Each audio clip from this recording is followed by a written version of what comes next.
Hi, I'm Mark Decker, Sydney Construction Manager of Stowe, Australia. It was a huge privilege to be part of this project, which all came about around July, June of 2021.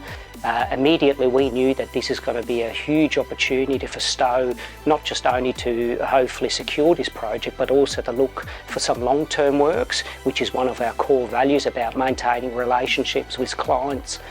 For us, usually tenders are a very collaborative environment where we need to work alongside each other, but knowing that everyone was working at home during lockdown made it certainly challenging again. So I'm Julie Shies. I work for Venues New South Wales in the role of Group General Manager of Infrastructure Development.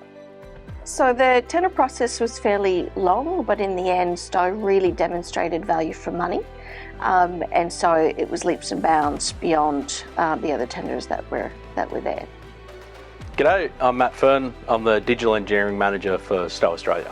Started working on this project in mid-2021, and we knew the constraints from day one, where we'd have a very fine period to provide the installation. My job during the digital phase was to provide the virtual construct and prove that we could make this design work in a short period of time. Yeah, so we knew that the tender documents were only a concept design, so it meant that we had to basically go back, create our own methodologies. We had to implement our own design, come up with our own strategies to think outside the square and hopefully secure this on behalf of Stowe. This complex project was something unique that we knew immediately that it suits our capabilities. We've just recently delivered the CommBank Stadium, so we knew it's an area that certainly not a lot of people play in that space. So Venues New South Wales runs across our network live assets. And it's really important that our live assets remain live without interruptions. Construction always tends to disrupt it. So Stowe did come through halfway through the actual project and came to us with a potential benefit to us to change the construction methodology and in fact carry out some of the works prior to when they were anticipating. That really did provide a lot of benefit to us because it short-circuited some of the work, but as well it minimised the impact that it had or potential impact it had on the actual events that were coming up in the stadium. During that 4-week tender period, we had a big focus about the safety and design, which was a huge aspect for us. My name's Karen Hughes. I'm the Work Health Safety Manager for Stowe Australia here in Sydney. Quite a unique job, quite challenging for a number of reasons. With the logistics of the stadium, it is quite a large stadium, not just in the field, but also the amenities and the facilities and the seating bowl around it as well. It's also quite a significant height above the ground as well. We had lights on towers in each corner. We also had lights hung underneath various gantries underneath the roof as well. So we needed to be able to lift and lower those lights during our changeover period. Stowe's safety records was exemplary. We actually have a safety officer that in fact works for us on a permanent basis and was there throughout the entire tenure of the project. And Stowe always demonstrated fantastic processes, but more importantly didn't actually have any incidents on site, notifiable incidents or even major incidents on site, which is absolutely fantastic. We kind of found this little 3-week window that we thought, you know what, we might be able to work within that 3-week window to lower all the lights down, lift all the new lights up and get it done. Hi, my name's Cameron Zeba. I was the project manager for the sports lighting upgrade at Stadium Australia. The project was a unique challenge in that it was something we had not necessarily done before, but were extremely prepared to undertake given the abilities that we have at Stowe. There were 432 lights installed, 80 on the head frames, which are located on top of the roof at Stadium Australia, with the remaining fittings located on the gantries on both the east and western edges of the stadium.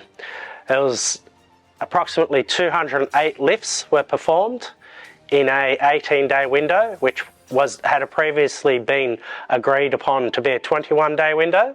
The bracketing system, personally for me, was the biggest challenge, given the nature of the location in which the brackets needed to be landed.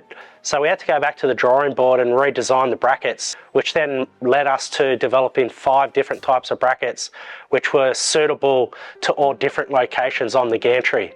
Was also enabled a better, safer lifting mechanism by our riggers, who we had specifically designed a lifting technique to lift the lights from the ground up onto the gantries.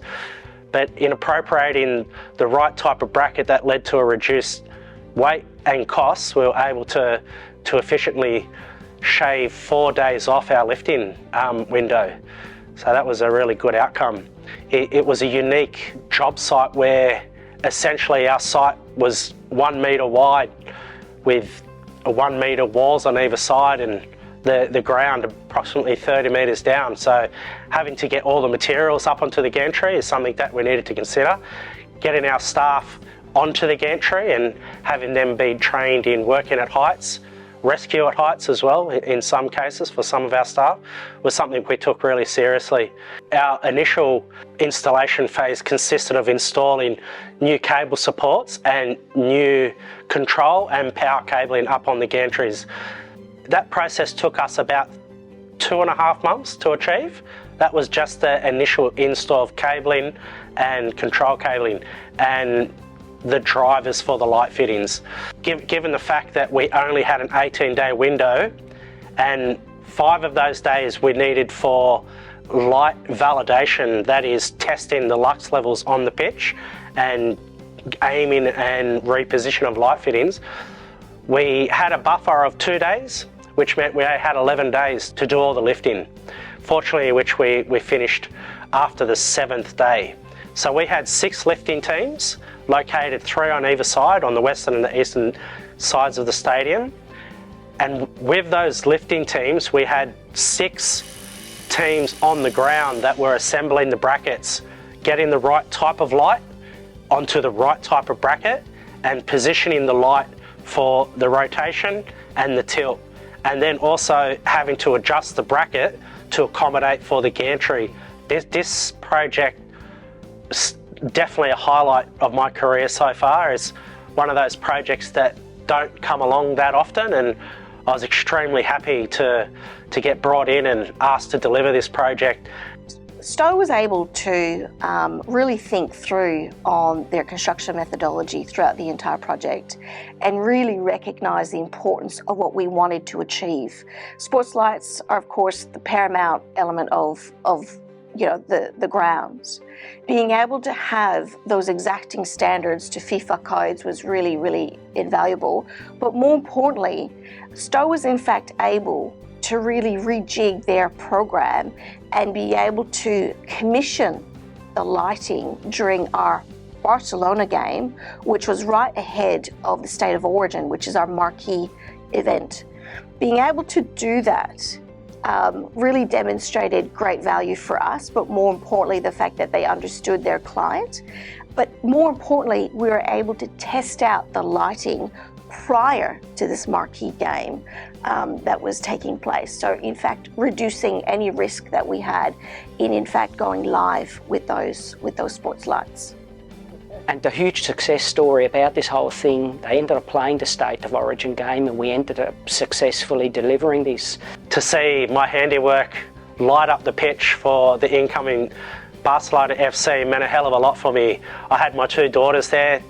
I couldn't stop talking about it to them. It's really encouraged me to, rather than turn away from something, to turn towards the light and to accept the challenge, because anything's possible.